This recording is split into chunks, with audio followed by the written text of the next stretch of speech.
I'd also like to bring up another very important national infrastructure issue. Mr. Chairman, cities, towns, and utilities across the country are facing major challenges in replacing their aging and worn-out water infrastructure. At the same time, the communities in my district and around the country are also struggling to comply with federal water and wastewater regulations, leading to increased rates for customers. Deteriorating systems and costly compliance lead to disruption that harm individuals, families, and businesses.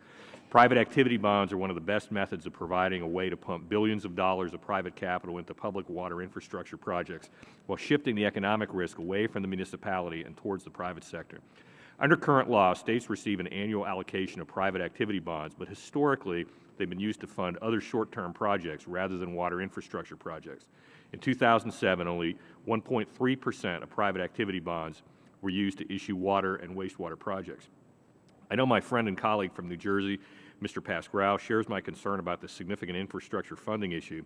In response, we introduced H.R. 1802, the Sustainable Water Infrastructure Investment Act, which would remove the volume caps for water and wastewater financing.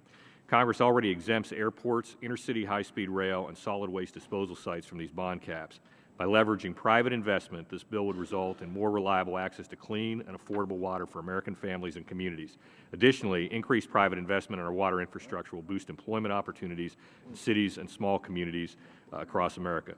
Mr. Chairman, would you be willing to enter into a colloquy with me on this issue? Yes, I'd be glad to.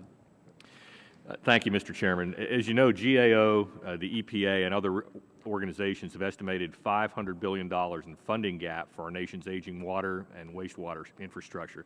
It's our understanding that H.R. 1802 would infuse an estimated $50 billion in private capital investment over the next 10 years.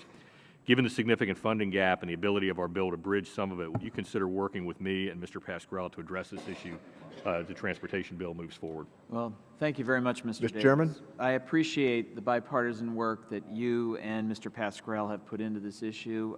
I certainly share your position that we would do well to find ways to encourage more private investment in our water and wastewater infrastructure needs. And as we move forward, I'd be happy to work with you and Mr. Pascrell on this issue. Mr. Thank you very much. Thank you, Mr. Chairman. Mr. Davis controls the time. Thank you, Mr. Chairman. Your help in moving H.R. 1802 forward will be most helpful to us, and with that, I yield back the balance of my time.